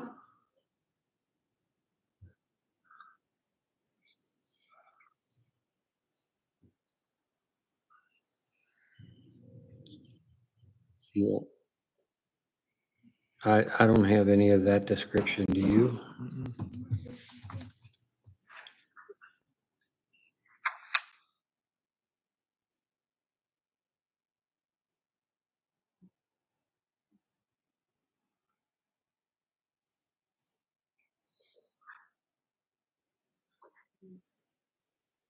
Yes. So what I have from packet pages 33 through 46, I have the email correspondence and then the attached appraisal with photographs and brief descriptions underneath each photograph. With that being said, and as was what was said on the board, there's evidence of exterior damage, evidence of mold and other organic growth. No verbatim mention of termites. And may I say something? The home inspection. Yes, please. Please come up to the mic. Home inspections do not include termites. They don't have anything to do with dealing with termites. Home inspections has nothing to do with termite inspections. They won't even look at that. It had to be a separate thing than that. The termite and reports are separate from the home inspection. Great. And so that's a document we do not have. Right. And what I'm seeing in the agenda packet.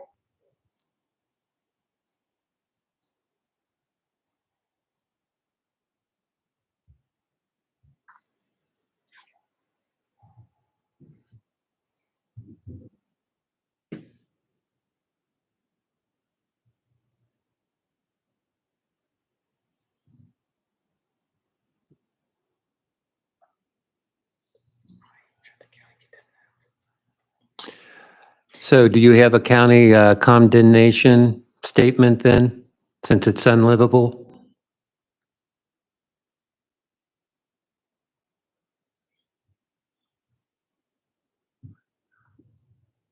Right, but you keep using this term unlivable, but, to me, that means it's been condemned.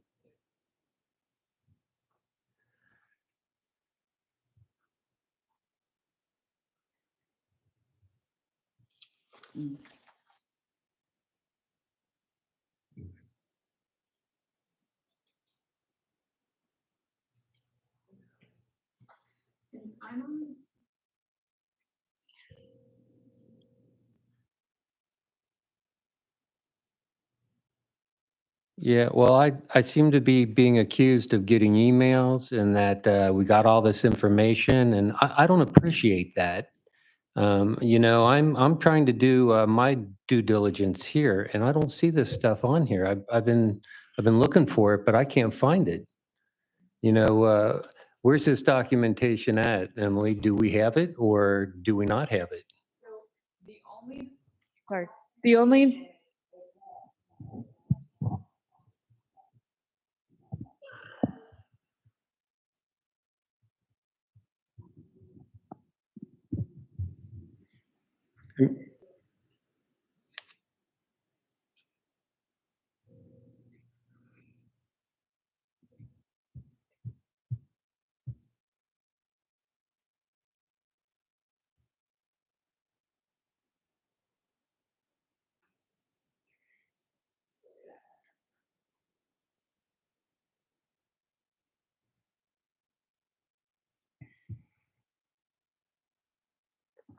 Thank you. So the email that I have from 8:13 from Jennifer is all the documentation that Thomas has included in the agenda packet here tonight.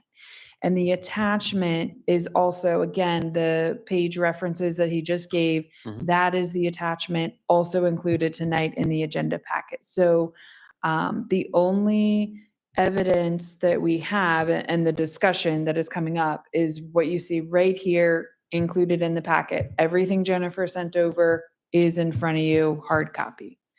So the only evidence we're seeing of the black mold is showing on the 6802 St. Paul Drive structure. I do not see in the documentation previously for 14841 Washington Street, the main structure. I do not see any linkages or statements of black mold on that structure from this photographic report.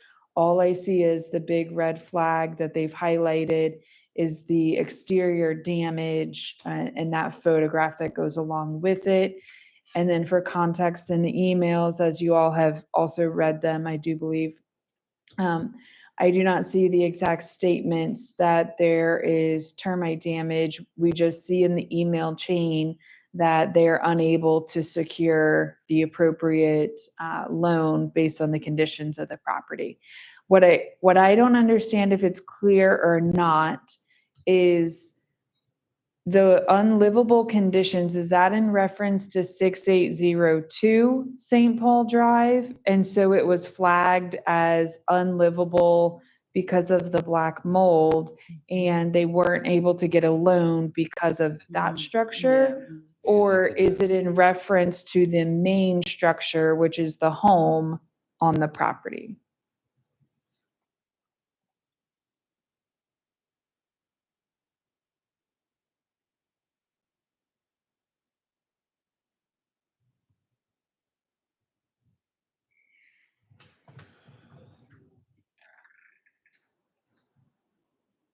Okay, and then, because I saw in the email that they had to, I was just gonna say, I see in the email reference that they had to include 6802 St. Paul Drive because of the shared access.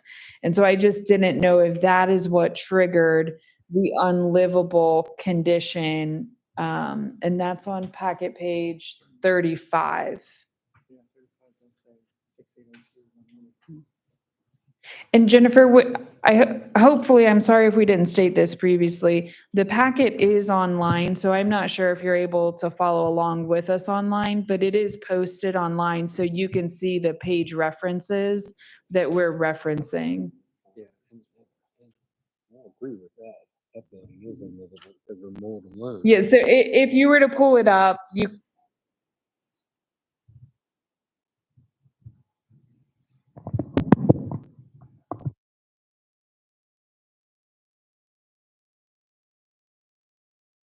So, board, I think to bring us back to what we were kind of discussing, today is August 20th.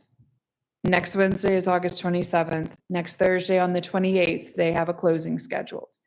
If this is a decision that the board cannot make tonight and we need to defer, is the board willing and able to meet on Tuesday or Wednesday of next week? Monday is not an option for council, so it would be Tuesday or Wednesday. And if the answer is you want to do that, what are your questions that you want answered? And is that an appropriate timeline and a respectable timeline to give our applicant and the property owners to adequately answer your concerns and questions. So I'm a fan of Tuesday, Okay? simply because it gives a buffer day in between the day we meet and closing date. I'm not I mean, we're already a scramble at the last moment kind of thing here with this, but, we have to determine what some of the additional items we need tonight while we're here, but I know I can make myself available on Tuesday. Okay. And so that everyone is aware, we will have to post the agenda tomorrow for a Tuesday meeting for our requirement time period. So if you're requesting certain documents, there's a chance that they will not be in the agenda that is posted. We'll continue the materials forward. As soon as we would get them from the applicant, we can email them out. You guys would need to, check in, make sure you receive it. But otherwise, there is the chance that you will be getting your updates and your additional documentation at the meeting real time on Tuesday. And Wednesday only adds one more day to that schedule. Well, I mean, it sounds like we actually don't have this 2022 termite inspection. We don't have an appraisal from that same time period, right? Because the individuals that were performing it just up and left. Yeah, what it looks like in this email chain is that they came to the property to do the appraisal. They determined that the one structure was unlivable due to the black mold. And at that time, from what it appears in this email correspondence, they left the property and decided it was not financially reasonable to continue with the appraisal, being that they were not going to be able to secure the loan. Right. So I think that eliminates one of the things that we were thinking was out there, but it isn't. I know earlier we mentioned about not performing the relic inventory, but it sounds like because of our research done in order to put together the walking tour guidebook, we likely have what we have. And I think the only new thing, right, that was presented to us that we might need a little bit more time to digest would be the email correspondence from the prior town planner. Yes, that's correct. That would be the only additional correspondence. And please keep in mind that town planner, I don't know her exact certifications, but I do know she did not serve as the building official. Sure. And so keep in mind the site visit and the write-up that she did was as a town planner.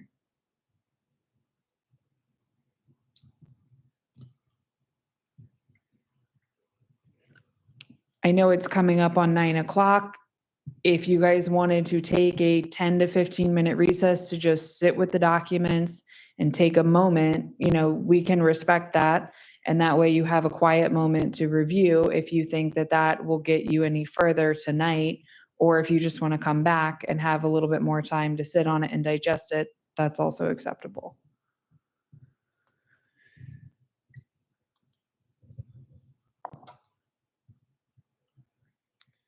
Consensus. You want to take a break? Toss this around in your mind in private contemplation. Little bit of meditation on this. And you can also in that time period think of if there's other questions or documents that you would wish to see. Let's take a 10-minute break. Okay, we'll recess for 10 minutes.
Call us back into session.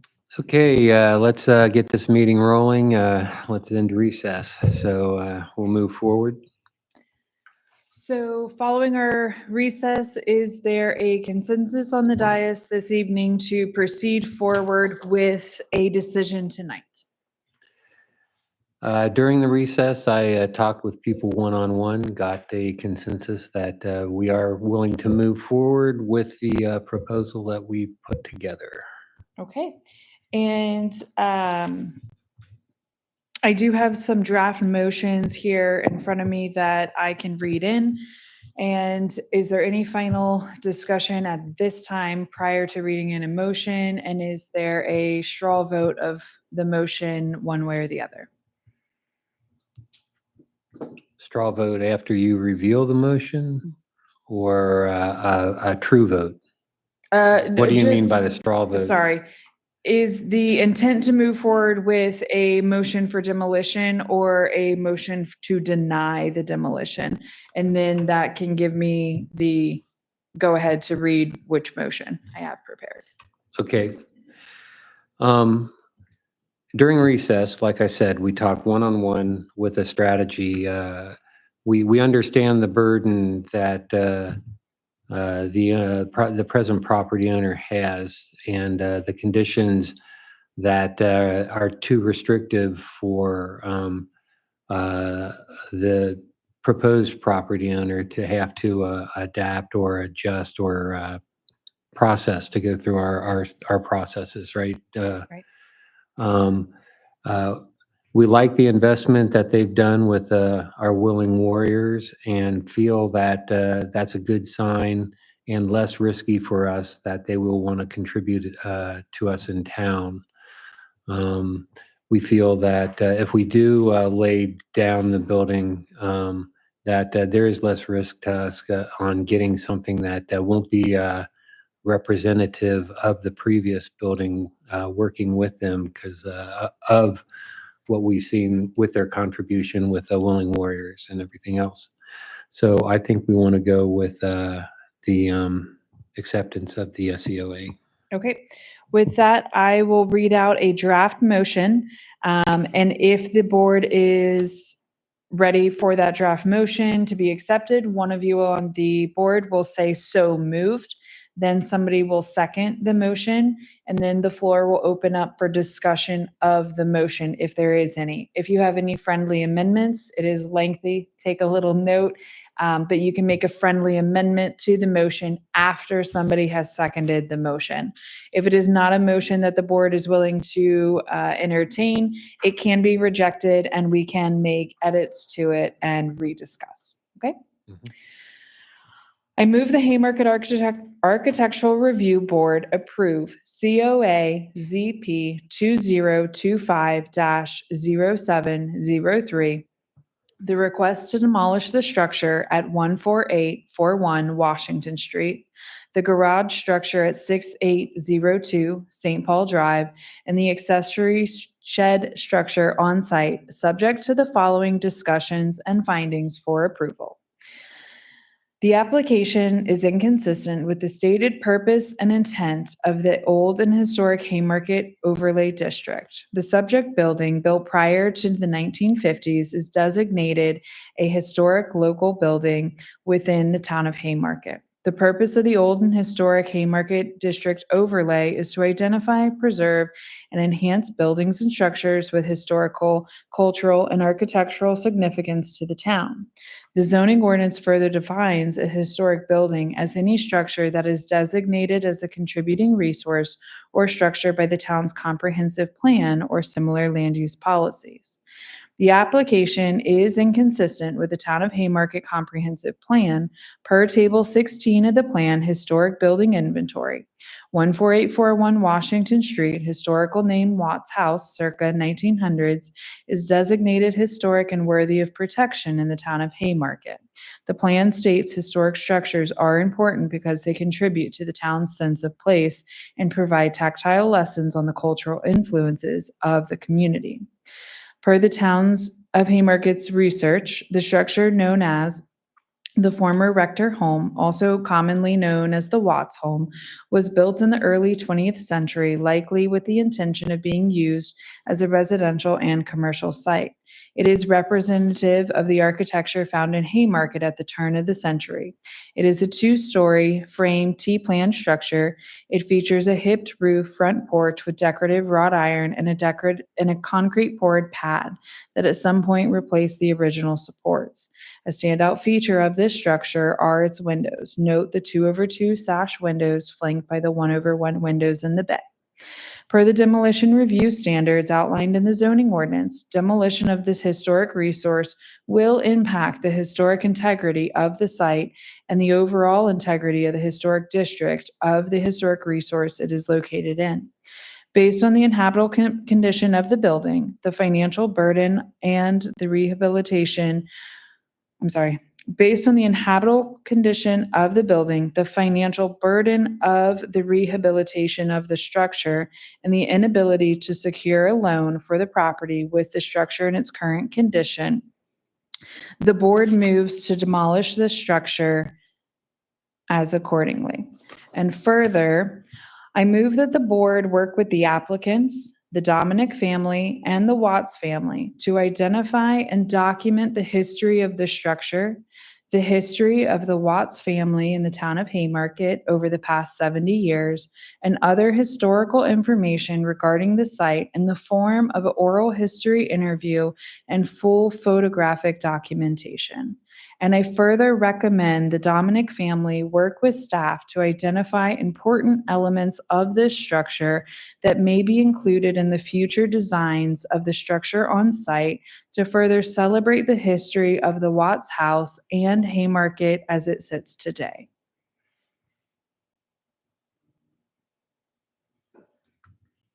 Do I have a motion? Anyone want to say so moved? So moved. Okay, do I have a second? I'll second. Okay, that opens up for discussion. If I could, as a staff member, make a couple comments. I think I want to put out there that this was a very tough decision for the board to make tonight. I know that you are all working to be business friendly. You're working with not only the applicants sitting here tonight, but also Jennifer in representation of the Watts family to recognize that this has been a long time coming. They are up against a closing date, and so we are trying as a town to make movements on this for them. I do want to stress the importance that Jennifer tonight shared a wonderful history of the Watts family. I think that, we're all talking the same conversation. History is important in Haymarket. And if history is important in Haymarket, let's all work together and make this the precedent. Let's work together with Jennifer and her family to document an oral history interview what the Watts family did here in Haymarket over the last 70 years. Let's document the history of how they loved and cared for that structure, what it meant to their family, because that's the local history. That's the importance of that structure. We have what the Rector family had done in the home. We have that information of how they operated. But now we need to add to it with the modern day history. And I think that everything we heard tonight from the Dominic family is just how much they want to be part of that story.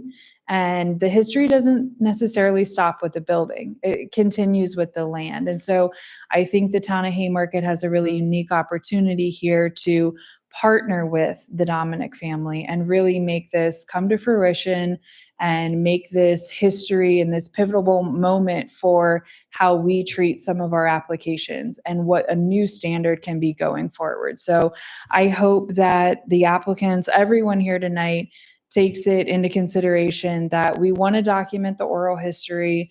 We want to partner together because this was a very hard decision for all of us sitting in the room.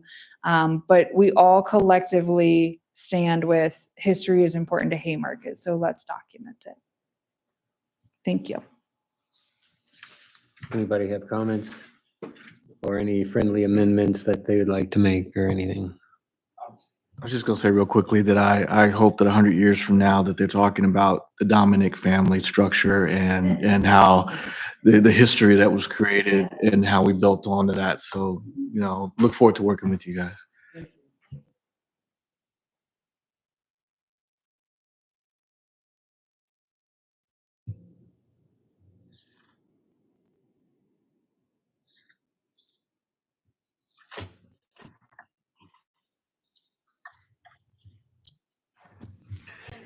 We would love that. Just to add, I do videography, like documentaries for a living, so. I saw you over at the hotel doing one day, so I think that we happen where we can make a little documentary style of this property. Ab- And I've been, for the past, You do have a street. yeah, I've been collecting just footage for every single time that we go over there, because at the end of this, when we do get to the light at the end of the tunnel, I want to be able to showcase everyone who's a part of this being what it is, because it's so much more than us. Absolutely. Yeah. Yeah, and to expand on the oral history, Jennifer, what you said tonight was very impressive. I'd love to get that and to expand on it more.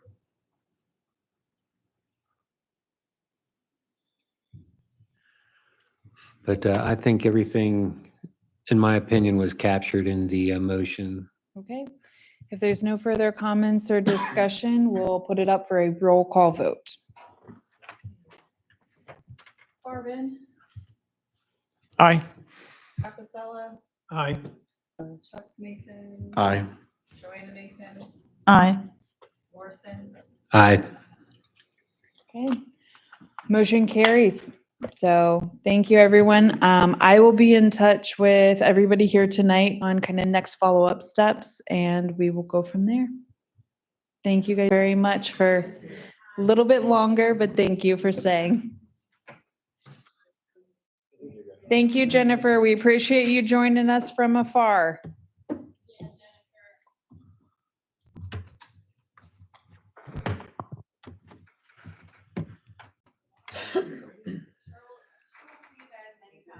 Oh, yeah. Yep. Still got a few more items. So next agenda item, good night. Next agenda item, ARB guideline updates. Yes. I will be as concise as I can with what updates I've provided. Reiterate the timeline that we've established last month for final drafting, approval, recommendation of adoption, and then final public hearing and adoption by town council of these guidelines. I'll go through that really quickly and then go through the updates I provided for the board tonight. This meeting, I've provided a draft update of the guidelines with other resources referenced and hyperlinked, specifically the zoning ordinance. The goal for 17th ARB meeting, have a final draft of the guidelines presented to the board. If there are any outstanding recommendations or corrections that ought to be made, we will have those ready for the October 15th ARB meeting. And then for the November 19th meeting, the ARB will approve the final draft of the guidelines and recommend them to the town council. In the November 24th town council work session, the following week will be the authorization of public hearing for the guidelines by town council. December, there will be posting of the public hearing and the deadline notices that are per state code, with the public hearing held in the January town council regular meeting when that is scheduled. So with that update of the guideline, I'll turn us to page 54. What I did was I copy and pasted the entire guidelines as it was in the original document, reformatted it. Apologies for page 55, that little indentation with the introduction kind of offsets things for the rest of the document, but I think we can work through it. So we have general updates with table of contents, introduction. I know there was a lot of discussion about the purpose and intent of the guidelines being very wordy, somewhat jumbled. I know there's still some formatting things I can do with that, but I worked to combine the purpose and intent together into item A under the introduction. Additionally, I introduced the certificate of appropriateness very quickly. So essentially it turns into, this is what the council did with the board and the historic district overlay. This is the purpose of the board. This is the vehicle in which the board approves things. And then we go into intent of the town for adoption of these guidelines. Some general statements on cross-referencing to the comprehensive plan. I'm on packet page 56 currently as well. So I'll give the board a brief moment to get there. And the red text is your additions? That was from, it was additions and reformatting, and then I essentially took all the red lines out from the original formatted document that we had, and this is fine to redline again for any corrections. But this is more of a mashup in my interpretation of what goes in there in the red. Additionally, after that purpose and intent statement, then we go through a brief process of review and approval. As is attached in the current agenda, as well as what will be eventually available on the website. There will be hyperlinks to all permit review items, checklists, and flowcharts, so that can be hyperlinked out and it won't cause extra bloating of this document. Additionally, then we go through the appeals process as well, stated here, and then general exemptions of ARB review and approval. Then there's the brief description of architectural styles of Haymarket that was kept. And then on packet page 59, then we go into streetscape and site design. I've preserved most of the language there, reformatted it for this document. If we go to packet page 61, I referenced under lighting, I referenced zoning ordinance requirements related to lighting in general, especially on Washington Street, lighting in residential subdivisions, business and industrial lighting, and then other maintenance related items of lighting. So that way it's there, present. There's a zoning ordinance reference for all applicants. Additionally, packet page 62, I added the code references I could with solar energy systems, just so that it's accounted for. Same principles still apply if it's viewable via public right of way and it's not under an HOA boundary, then it goes before the board. Additionally, we talked a lot about under new construction patios. So on packet page 63, I relayed, if it's outside of public right of way and HOA approval is granted, it can be administratively approved. And as long as it meets any, or depending on the land disturbance required to install the patio, then it would trigger site plan, minor site plan amendments, those kinds of things to the house. So I have that covered through there as we discussed before with the board. If we go to packet page 65, I've added code references for signage so that the ordinance reference is there. They can access it online, but it is not burdening the document any further. Additionally, with demolition guidelines, we have the special instructions for historic structures, but also a code reference as was given before. And then going through packet page 66, 67, and onward, I will add more modern photos related to the appendices, sign design examples, approved fence styles. I'll make sure the historic inventory has some names to it. And then what we have on the final pages of packet 69 and 70 are the draft map of the structural inventory, what's on National and State Register. And apologies, I attached the old ARB review and approval process, the one with the timeline updated on it. I have that, a copy of that. I can provide that in the September meeting. Yeah.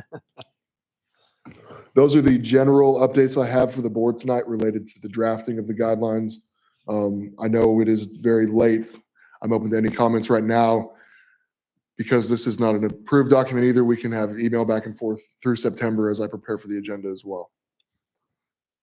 I mean, I think I was still kind of waiting for the email from you saying like, hey, Yes, this is ready. So I because I didn't receive that yet, I didn't fully kind of delve into this. So I think once, I think for me, once I get the go-ahead from you that you've addressed the first pass of my comments as well as some of the other board members, I think it'd be good to get, in Word document form, right? That way we can kind of redline, add comments and other things and kind of go from there. So do you think that would be, where are we in that process?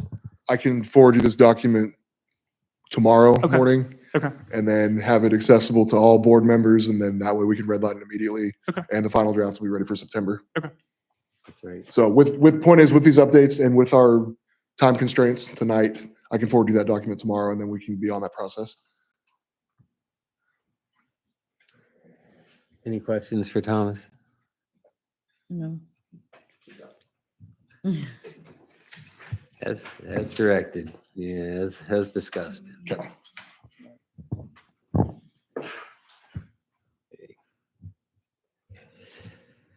We'll move on then, old business.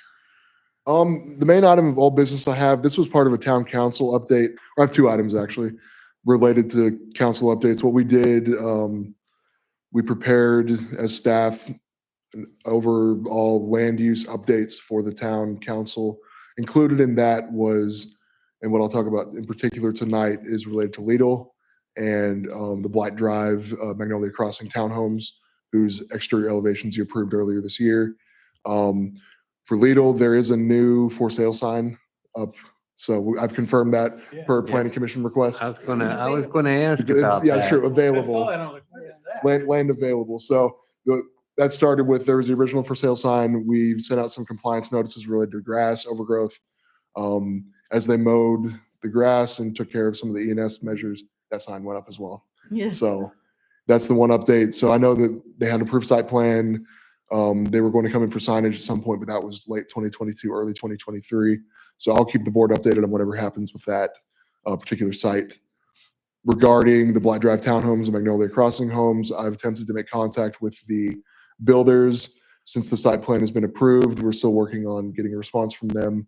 I bring this up because the expiration for the COA for demolition of those 3 single-family units that would be replaced by the townhomes, it expires December 2025. So that is why I bring that up to the board tonight, just that it's on our radar to follow up with them, and we've been actively trying to do that as well, just so that if it needs to be reapplied for, that we have a timeline for that and that the board's prepared. So those are the 2 items old business I have for the board tonight. What about Lane Motors? I think the for sale sign. Same correspondence with Lane Motors, where because it's the same builder demolisher, we're working on getting a status update for that as well. So, Lane Motors, you said you saw for sale signs, so they haven't closed on it yet then, right? No. Okay. Any other questions for Thomas on, I guess, old business and blended new business? So if you have new business questions, feel free to ask too. Barring nothing from the board, main items of new business I have are, this is a few months into the future, but we're working on review of the Carter School site plan. So there's the Van Meter subdivision that turned into the townhomes Robinson Village. The 2 pad sites that are still open in front of Robinson Village, there's proposal from a site plan for a childcare center with some multi-tenant commercial buildings there. With that in mind, we're waiting on an exterior elevation submission once the designer and the owner and builder decide on the layout of the exterior. So once we get that update and more submissions and other comments resolved for that site plan, we'll have the elevations ready for the board. Other than that, there was the main council work session on. Yeah, Okay. the smaller lot, I think that was supposed to be, or was initially projected to be parking. Didn't they have some type of changes in that Yes. concept that they want to add to the new site plan? So as part of that concept, there will be a couple spaces of multi-tenant retail with a small structure with parking in the rear, so that the structure fronts Washington Street. So there will be parking there, but it will mostly serve that structure in particular. As mentioned at our June meeting, council will be soon working with the architectural team to finish up the plans for this structure here on the town hall site.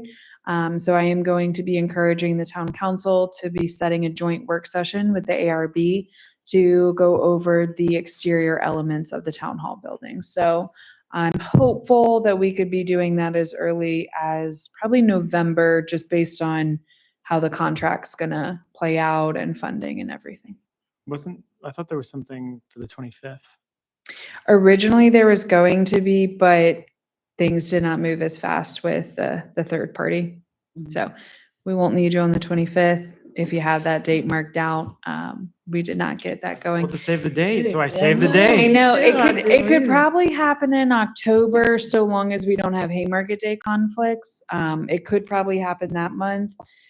And I don't know if you want to talk about it right now, but kind of speaking of Haymarket Day, the ARB meeting falls the week of Haymarket Day. Would everybody be in support of moving it out 1 week to the 22nd of Haymarket, or of October? It's late. That's exciting. Yes. Yeah. Are you going to be here for Haymarket Day to volunteer? Teasing. I'm teasing, Chuck. We'll let you skip this year. So I'll work with the trash duty. I'll work with Alex. We'll send out a couple dates to see if we can rearrange the meeting, and we'll go from there. October is always pretty tough with the conference that council and I attend, and then Haymarket Day. So we'll see what we can do. If we need to keep it the 15th, no problem. We can make it happen. Okay. You guys ready for questions? Ask away. Rumor has it that there might be some mural painting going around town. I would request that you do go through us, please. Yes, we will. So yes, rumor is true. We have somebody approached us and they are interested in doing a mural. So we have identified a location. We're waiting on a design to come in. We have a plan to make it very much related to the town's history and help tell a story of the town's history. So yes, as soon as we get the design, we will bring it to the board. I might request a special meeting to see if we can get a discussion sooner rather than later. We had some hopes to try to get it done before the weather turned and possibly get it done before Haymarket Day. So I have to see what the timeline is. I'll be meeting tomorrow morning with the artist, so I'll know more after tomorrow. Yeah. And it possibly will also include a love sign with it, so very exciting, a good little thing for the town. We've always kind of wanted to do that endeavor, so. Mhm. Yeah. Well, I'm hoping that'll be part of the park master plan. Oh, yeah, That we long include term, that. that would be awesome there. Yeah. Okay, that's all I have. Anybody else have any questions for new business, old business? I guess, speaking of the matter of the park, there's nothing additional with that right now, right? No, not at this time. So on Monday night, I'll be coming to the town council with an updated RFP for scope of services for the engineering. And so at that time, hopefully on Monday night, the council will talk, we'll make some decisions, probably at the September 2nd meeting, give them a week to sit with the document, make any edits. And then hopefully September 2nd, they're giving me a directive to finalize that RFP and post it probably within the month. And then that document, because it's engineering services, we tend to want to post those for about 45 to 60 days to get people, time to put in their proposals. And then we would be looking at probably the December timeframe to review those proposals and hopefully move forward with awarding engineering services. Yeah. Okay. Okay. Moving on then, we'll go to planning commission updates. Yep, we had a meeting. Didn't really have anything to review, so we were going through pretty much the same thing, we were doing guidelines for planning commission. Okay, any Trying questions? to align the timeline for approval Mhm. with ARB. Any questions for David? Okay. Move on then, town council updates. Due to personal issues, my head's kind of in a fog. All I can do is say, we did hit on the RFP. We went over the land planning communications a little bit and outdoor event ordinance. Emily may be able to go in more detail about that. I can't remember, did we approve the ordinance or haven't we voted on it yet? Like I said, I'm in a fog. We have not done the final vote on it. We need to put it out for a appropriate public hearing because we have modified it. It is an ordinance that's applicable to the entirety of the town. So we will be posting that. It's applicable to commercial properties and there's a trigger point in there if events will exceed 100 guests, that you work with the town staff to make an application and go through that process. So we did that. Other items of note that we're working on, the town's in partnership with a grant with Prince William County on stormwater. So we are doing investigations of that. We will be doing a site visit this coming Tuesday to our 3 areas of concern in town. They are all along Fayette Street and then across over 66. So we will be doing that investigation. We also, few other little town council updates. Again, we're working on the town hall property, getting the costs for the construction of the exterior site plan. And then we're working on updating the interior plans and the building exterior facade. We're pushing through with those items. And then I had one more update. It escaped me as well. If I think of it, I'll mention it. Sorry. Yeah, and Oh, also. I remember. I'm sorry. I remember now. On September 2nd, yes, September 2nd at our meeting, we will be doing a proclamation for Supervisor Bob Weir. So hopefully if you or any of your neighbors or other community members are able to come out, we invite everybody to come. We will be doing that proclamation. We'll be sharing some stories and memories of Bob and just everything he meant to our town and our community. So we really hope you can come out. And if you can't, please help us share the word and pass it on to your neighbors as well. Yeah, speaking of which, Prince William County is having theirs during September work. 9th at 2 p.m. So if you can't make it in Oh. person, you can tune in on the website. They'll be doing their proclamation live Yeah. at 2 p.m. I'm assuming that we'll have a representative there. Yes, Have you all of town coordinated that? staff will be going, and then hopefully any council members who can join us will be going down. We're there in support of Bob, but also his wonderful staff, Rebecca and Jen and Shannon. So we want to make sure that we support them during this time. Yep. Okay. Any questions for town updates? One thing that was missed in town updates is the walking tour was a hit. It was. We had over 50 people. So Prince William County, they organize, help us advertise, they plan it, they set the dates. We had to reschedule because the one storm, but it all worked out great. So I kicked it off over at the museum. Marchant came out. He led the back half of it. And then Prince William County's Historic Department, they sent out 2 representatives, and one of them, he helped us cover St. Paul's Episcopal Church and its role in the Civil War. And we also were lucky enough to get inside of St. Paul's, and we had one of their parishioners open it up and tell the history as well. So it was a really fun event. It was a very large gathering. I think next time we're going to talk to the county about splitting up in 2 groups. Apparently we're one of the only towns where we walk the entire town, but we're small. We can do that. So it was a lot of fun. We ended at Cookies and Cream, and everybody was able to get ice cream and enjoy a little discount while they were there, and the Lewis home. So it was fun. It's a good time. Yeah, it's good. Okay, I'll call that done. Next agenda item. Quick. I'll make a motion to adjourn. A second. Motion and second. All in favor, say aye. Aye. Aye.